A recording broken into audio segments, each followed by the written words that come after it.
So guys, maghahalo pala tayo ng ano natin ngayon, ng conditioning feeds para sa ating mga manok. So both top and stag, ito lang din yung ginagamit ko. So ito siya. Una, yung ginagamit ko sa grains, ito actually, ang kalapati ito actually, pero mas gusto ko sa ginagamit to. Maganda yung ano niya, yung tawag dito, yung combination ng mga grains niya. Ito siya, oh.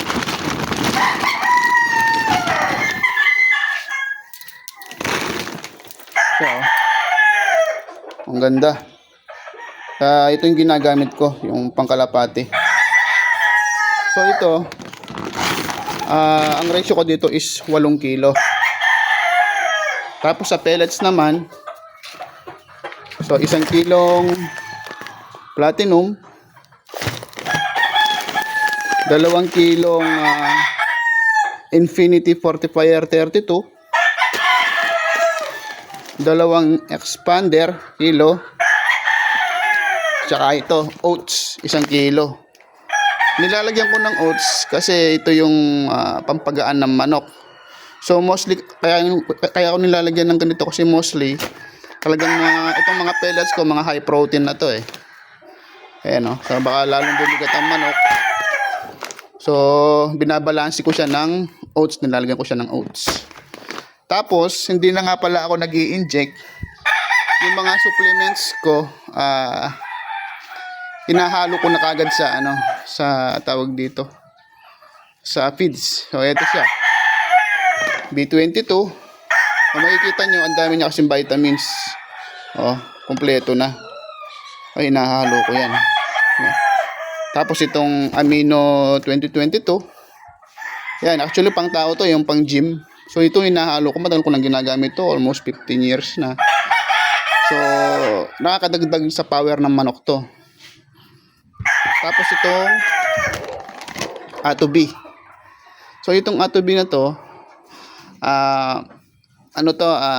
ang ginagawa nito, mga minerals ito, tsaka ang pinaka-main trabaho nito ay yung ma-absorb ng maigi yung mga vitamins na nakukuha sa feeds at sa mga supplements. So ito yung parang catalyst o enhancer sa absorption. Maganda to mga boss. Tsaka ito, yung ipot ng manok, walang amoy.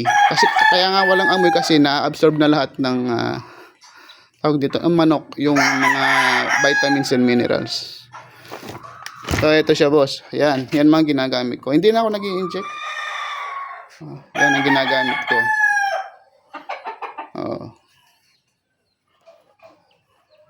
Pamimix na natin ha. Teka lang. Okay. Mga boss, imimix na natin tong mga pagkain dito sa malinis na tawag ba dito? Batsa. Ito na. Wait lang ha.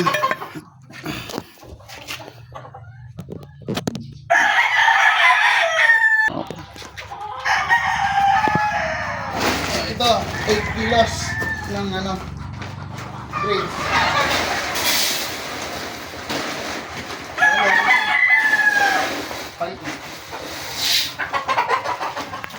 8 kilos ng grains.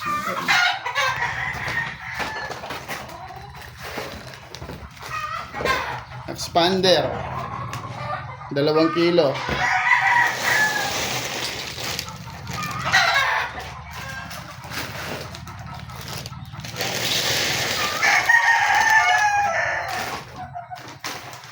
Fortifier 32, 2 kilo din.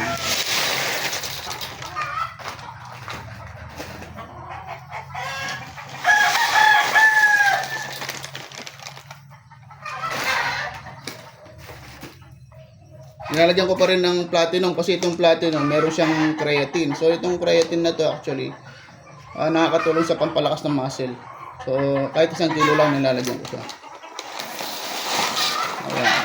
At itong tapos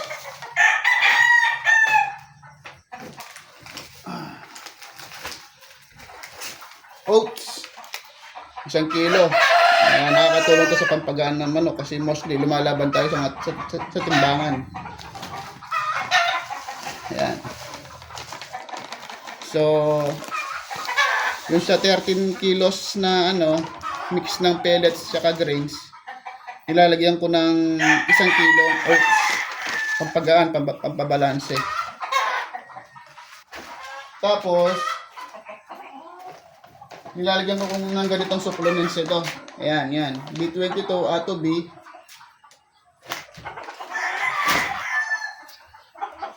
Tsaka itong Amino 2022. Nakakatulong talaga yan. Hinahalo ko na lahat yan sa dito. Para hindi na ako mag-i-inject kasi kaya hindi ako nag-i-inject. Para iwas stress na sa manok. So, yung pakain nila, nandun na lahat yung vitamins. So, less hassle. Tsaka yung maganda yung absorption pag ganun. So, ito, hinahalo ko to. Yung mga supplements na to. Ito, tsaka to. Pagkatapos kong gilingin. Kasi itong ginigiling ko talaga to. Di ka mukha ng iba, di ba nag-ano sila, tawag dito. Binababad nila yung grains nila. Ganun sila magpakain, di ba? Ako hindi, ginigiling ko kasi naniniwala ako na pag giniling mo yung pagkain, mas may extract yung vitamins niya. So, mas mabilis ang absorption. Pati yung balon-balon na niya, dahil nga nakagiling, tawag dito, madali nilang gilingin, so less stress din. So, ito yung pinanggigiling ko. Manual. Ito yun. Manual. So, ito yung yan. Pag nagiling na, ito yung byproduct. Lahat nito may may vitamins na to. May vitamins na lahat to, so hindi na ako nag-i-inject. Iwas stress. Tapos madali pa ma-absorb ng manok. Madali pang magiling. So hindi may stress yung balon-balonan nila tsaka yung intestine. So ito nga. Tapos itong 35 grams na to. Ito, binabasa ko. Yan, binabasa ko yan. Kasi tayo, wet feeding tayo. Kanya-kanya naman tayo ng diskarte sa pag-ano. Pero ito kasi nakasanayan ko, tsaka ito yung nagwo-work sa akin. Tingnan natin, Ito, sample. Ito yung mga kinokondisyon ko, actually. Para sa 8 star.